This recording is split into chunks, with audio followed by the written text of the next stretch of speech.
Welcome back to the channel. Before we dive into the dark, twisted, and highly misunderstood truth of what actually happened to Queen in 1983, make sure you hit that subscribe button, leave a like, and ring the notification bell so you never miss out on the real, unfiltered stories behind the greatest bands in rock history.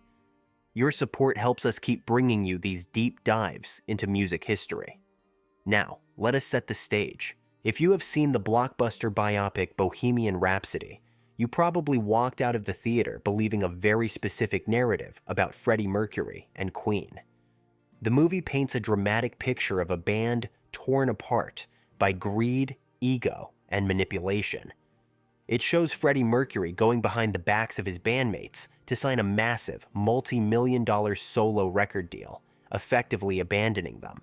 The film suggests that this betrayal led to Freddie being ostracized, isolated, and essentially banned from his own band, only for them to miraculously reunite just in time for the iconic Live Aid performance in 1985. It makes for incredible Hollywood cinema, full of tension, heartbreak, and ultimate redemption. But there is a massive problem with this narrative.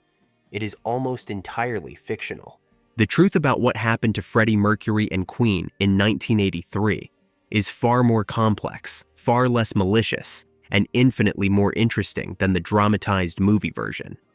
Today, we are going to tear down the myth of the ban, dissect the real internal politics of the world's biggest rock band, and explore the absolute truth of the year Queen almost, but never quite, fell apart. To truly understand the events of 1983, we cannot just look at that single year in isolation. We have to rewind the clock and understand the relentless, crushing pressure that the four members of Queen had been under for an entire decade. From the moment they released their debut album in 1973, Freddie Mercury, Brian May, Roger Taylor, and John Deacon were strapped to a rocket ship that simply never stopped accelerating. Throughout the 1970s, the music industry operated on a grueling cycle. You write an album, you record the album, you release the album, and then you tour the world to promote it. The moment the tour ends, you go straight back into the studio to do it all over again. There were no multi-year breaks. There were no hiatuses for mental health or creative recharging. Queen released an astonishing 8 studio albums between 1973 and 1980. Think about the sheer volume of creative output that requires. Albums like A Night at the Opera, A Day at the Races, News of the World, and Jazz were not just thrown together. They were meticulously crafted, multi-layered masterpieces that required hundreds of hours in the studio, experimenting with vocal harmonies, guitar orchestrations, and groundbreaking production techniques. And between every single one of those recording sessions, they were traveling the globe, playing some of the most physically demanding and theatrical live shows the rock world had ever seen. By the time the 1980s rolled around, Queen had conquered the world. Their 1980 album, The Game, was a massive turning point. It became their first and only album to reach #1 in the United States, driven by the colossal success of singles like Crazy Little Thing Called Love and the funky, bass-driven Another One Bites the Dust. The latter song, written by bassist John Deacon, was a massive crossover hit, dominating rock, pop, and even rhythm and blues charts. It introduced Queen to an entirely new demographic and heavily influenced the musical direction the band would attempt to take next. But this unprecedented success came with a heavy price. The band was operating at the absolute peak of global fame, which meant the demands on their time, energy, and sanity were higher than ever. They were no longer just a rock band. They were a global corporation, an empire that required constant feeding. In 1981, they embarked on massive tours across South America, playing to crowds of over 100,000 people in places like Argentina and Brazil. They were breaking attendance records, but they were also breaking themselves. The sheer logistics of moving a stadium-sized rock show across continents, dealing with political instability, massive crowds, and the intense media scrutiny took a massive toll on the psychological well-being of all four members. It was during this period of extreme exhaustion that the cracks really began to show. In late 1981, they recorded the standalone single Under Pressure with David Bowie. While the song is universally recognized as a masterpiece today, the recording sessions in Switzerland were notoriously fraught with tension. You had 5 massive egos in one room, all with strong opinions on how the song should be structured, mixed, and produced. Freddie and David Bowie constantly clashed over vocal arrangements, while Brian May felt his guitar work was being pushed to the background in favor of a more rhythm-centered sound. This tension was a perfect microcosm of what was happening within the band itself. Queen was fundamentally divided into 2 creative camps at this point. On one side, you had John Deacon and Freddie Mercury, who were increasingly interested in exploring dance, funk, disco, and synthesizer-driven pop music, inspired by the success of another one, Bites the Dust, and the vibrant club scenes they were frequenting in places like Munich and New York. On the other side, you had Brian May and Roger Taylor, the traditional rock purists of the band, who wanted to stick to the heavy guitars, thundering drums, and hard rock anthems that had built Queen's foundation. This creative tug-of-war culminated in the recording and release of their most controversial album, 1982's Hot Space. Hot Space is the album that nearly derailed Queen's career, particularly in the United States. Released in May 1982, it was a heavy departure from their stadium rock sound, leaning aggressively into funk, dance, and synthesized brass. For Freddie and John, it was an exciting evolution. For Brian and Roger, it was deeply frustrating. Brian May has openly spoken about how he felt alienated during the making of Hot Space, often struggling to find a place for his signature guitar orchestrations amidst the drum machines and synth bass lines. When the album was released, the fan reaction was brutal. While it performed reasonably well in the UK and Europe, the American fan base, heavily rooted in rock radio and the burgeoning heavy metal scene, rejected it completely. The 1982 Hot Space tour became a grueling, miserable experience for the band. They were playing arenas in the US, but the crowds were noticeably colder. Some fans even threw things on stage or held up signs demanding they stop playing the disco tracks and go back to playing real rock and roll. The internal friction within the band reached an absolute boiling point. They were exhausted. They were arguing constantly about the set list, the musical direction, and their personal lives were becoming increasingly messy and chaotic. The turning point came at the end of the 1982 tour. After playing a final string of dates, including a massive show at the Milton Keynes Bowl in England and an appearance on Saturday Night Live in the US, the band retreated to the locker room, completely and utterly burned out. It was here, not in some dramatic boardroom meeting, but in a state of sheer exhaustion, that the 4 members of Queen looked at each other and realized they could not keep going like this. If they immediately went back into the studio to record another album, they would likely kill each other. The tension was too high, the creative differences were too vast, and the physical fatigue was overwhelming. So, they made a mature, mutual, and unanimous decision. They would take 1983 off. They would step away from the Queen machine, focus on their personal lives, explore outside projects, and simply breathe. This is the crucial reality that the movie Bohemian Rhapsody deliberately obscured for the sake of drama. There was no firing. There was no dramatic walkout. Freddie Mercury was not banned, excommunicated, or kicked out of his own band. Queen simply agreed to take a much-needed vacation from being Queen. So, what actually happened in 1983? While the Hollywood narrative paints this period as Freddie abandoning the band to go solo, the truth is that Freddie was actually the last one to explore solo endeavors. Let us look at the facts. Roger Taylor, the band's drummer, had already released his first solo album, Fun in Space, 2 years earlier in 1981.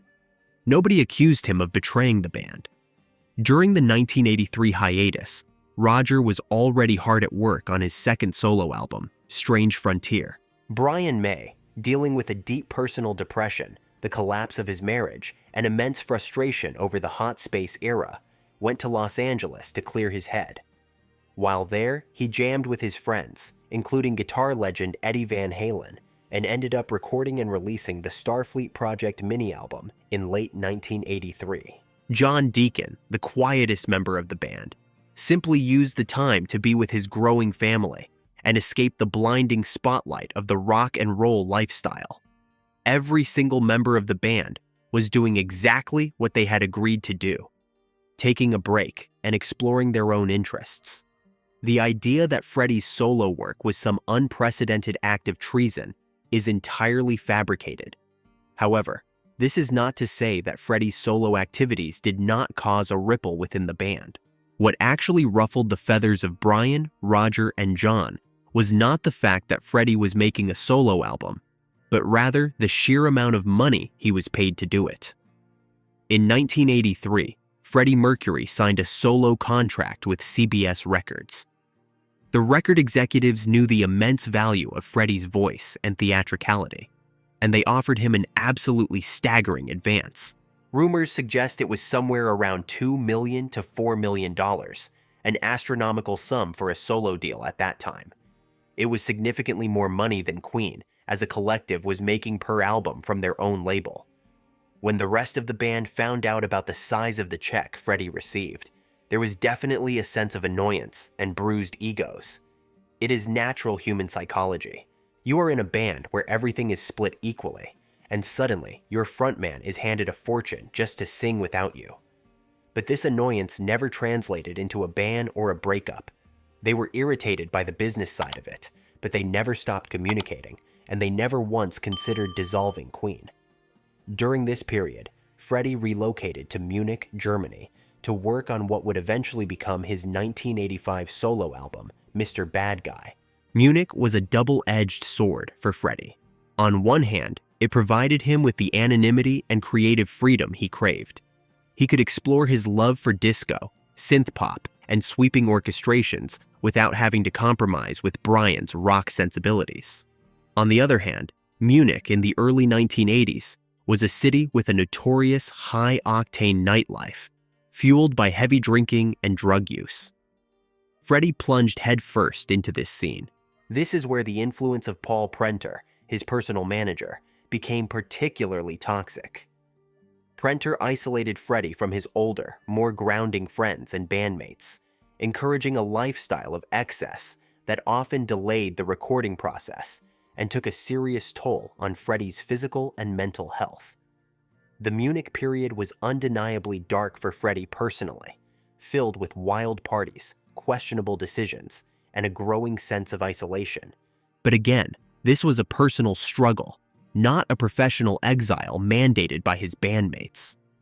Brian, Roger, and John knew Freddie was going off the rails a bit in Munich, and they were concerned for their friend, but they were also busy with their own lives and giving him the space they had all agreed upon. The absolute proof that the 1983 ban is a total myth lies in what happened in the second half of that very same year. The break did not last years, as the movie suggests. It barely lasted 9 months. By August of 1983, the 4 members of Queen reconvened in Los Angeles at the Record Plant Studios to begin laying down the groundwork for their next album. The hiatus had done exactly what it was supposed to do. It had allowed the wounds of the Hot Space Tour to heal. They had missed playing together. They had realized that while their solo projects were fulfilling, there was a unique, irreplaceable magic that only happened when the 4 of them were in the same room.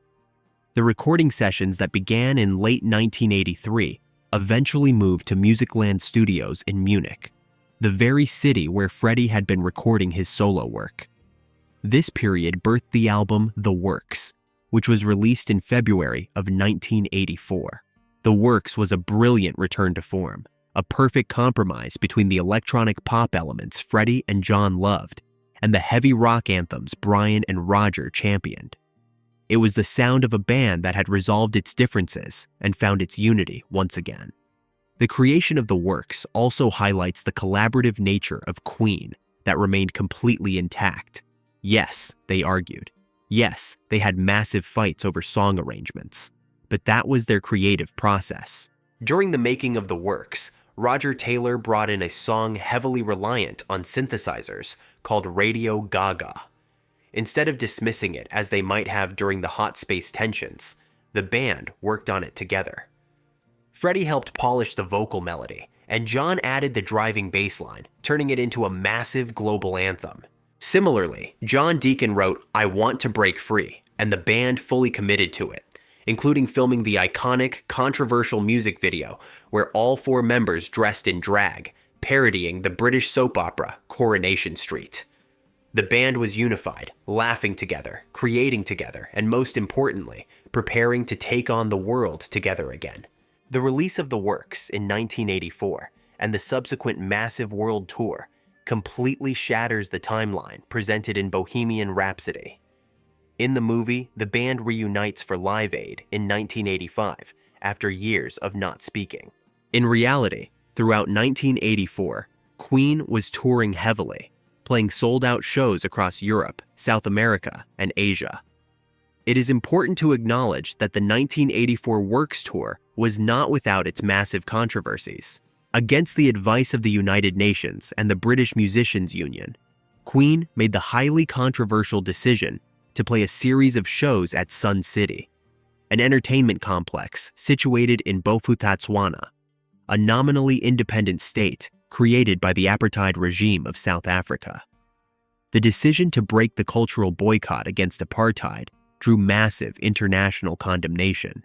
The British music press crucified them, and they faced severe backlash from anti-apartheid organizations around the world. The band defended their decision by claiming they were a non-political entity playing music for all people, pointing out that their audiences in Sun City were integrated. Regardless of the morality of the decision, which remains a massive stain on their legacy for many critics, the Sun City incident proves one crucial thing about their internal dynamics. When the entire world was attacking them, calling them sellouts and demanding apologies, the 4 members of Queen stood shoulder to shoulder. They faced the press conferences together. They took the heat together. This was not a fractured band of estranged musicians. This was an incredibly tight-knit brotherhood that closed ranks when under fire. They were as united as they had ever been. This brings us to the summer of 1985 and the legendary Live Aid concert. The cinematic narrative wants you to believe that Queen stepped onto the stage at Wembley Stadium as a rusty, disconnected group of individuals who had to rediscover their magic at the very last minute to save the show. The truth is entirely the opposite. When Queen accepted Bob Geldof's invitation to play Live Aid, they had literally just concluded the massive Works World Tour a few weeks prior. They were a fiercely well-oiled machine. They had been playing stadiums for a year straight. Their vocal harmonies were tight, their stage choreography was flawless, and their confidence was at an all-time high. While other bands at Live Aid, like Led Zeppelin or The Who, were truly reuniting after years apart and struggling through under-rehearsed sets, Queen knew exactly what they were doing. They approached Live Aid not as a nostalgic reunion, but as a tactical military strike. They understood the format better than anyone else. They knew they only had 20 minutes to capture the attention of a global television audience of almost 2 billion people. So, they locked themselves in a rehearsal space and meticulously crafted a condensed, high-impact medley of their greatest hits. When Freddie Mercury strutted onto the stage at Wembley Stadium on July 13, 1985, he was not a man seeking redemption from bandmates he had betrayed. He was the undisputed commander of a unified rock and roll army. The 21 minutes that followed are widely considered the greatest live rock performance in the history of music. From the opening piano chords of Bohemian Rhapsody to the stadium-shaking crowd participation of Radio Gaga, the defiant swagger of Hammer to Fall, and the triumphant finale of We Are the Champions, Queen absolutely stole the show. The power of their performance was deeply rooted in the fact that they had never broken up. They had navigated the extreme burnout of 1982, survived the mutual break of 1983, integrated their solo ambitions with their collective goals, and weathered the intense public backlash of 1984. Every trial they had faced only made their musical bond stronger. the Live Aid performance was not a resurrection of Queen, it was a victory lap. It was the ultimate demonstration of why they were the greatest live act of their generation. Following Live Aid, Queen experienced a massive resurgence in popularity, a second golden age that led to the incredibly successful A Kind of Magic album and the record-breaking 1986 Magic Tour, which would sadly be their last tour with Freddie. Shortly after this tour, Freddie received his devastating HIV diagnosis. In the face of this absolute tragedy, the supposed cracks in the band completely vanished. As the press relentlessly hounded Freddie, trying to uncover the truth about his declining health, Brian, Roger, and John formed an impenetrable wall of protection around him. They closed ranks, fiercely guarding his privacy and continuing to make music with him right up until his tragic death in November 1991. Albums like The Miracle and Innuendo were created under the heavy shadow of Freddie's illness, yet they feature some of the most collaborative and deeply emotional writing the band ever produced.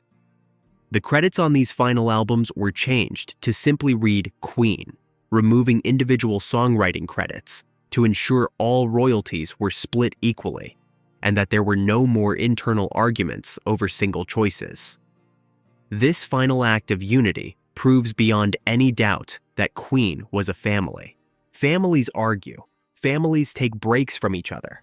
Families have massive disagreements over money and direction. But they do not ban each other. So why does the myth of the 1983 ban persist? The answer is simple. Reality is often messy, nuanced, and slow. Hollywood demands clean narratives with clear villains, dramatic betrayals, and massive, tear-jerking redemptions. The producers of Bohemian Rhapsody knew that the true story, a group of tired coworkers mutually agreeing to take a 6-month vacation to recharge before making another hit record, does not make for a thrilling third act in a movie. They needed conflict, so they exaggerated Freddie's solo deal, villainized Paul Prenter to an almost cartoonish degree, and completely erased the 1984 Works era to make Live Aid feel like a miraculous reunion instead of the highly calculated performance of a currently touring band. It is a masterful piece of cinematic storytelling, but it is a terrible piece of historical documentation. Freddie Mercury was a genius, a diva, a provocateur, and undeniably the focal point of Queen, but he was also incredibly loyal to his band. He knew that his solo work, while fun and creatively freeing, lacked the specific heavy magic that Brian's guitar, Roger's drums, and John's bass provided. He never wanted to leave Queen, and Queen never wanted him to leave. In conclusion, the story of Freddie Mercury being banned from his own band in 1983 is nothing more than a heavily fabricated myth, popularized by a movie prioritizing drama over truth. The real story is one of a band recognizing their own breaking point and having the maturity to step back before they destroyed the incredible legacy they had built. It is a story of 4 incredibly distinct personalities navigating the extreme pressures of global fame, finding a way to balance personal ambition with collective loyalty. Queen never fired Freddie Mercury. They never banned him. They never broke up. They simply took a breath, gathered their strength, and came back to conquer the world all over again.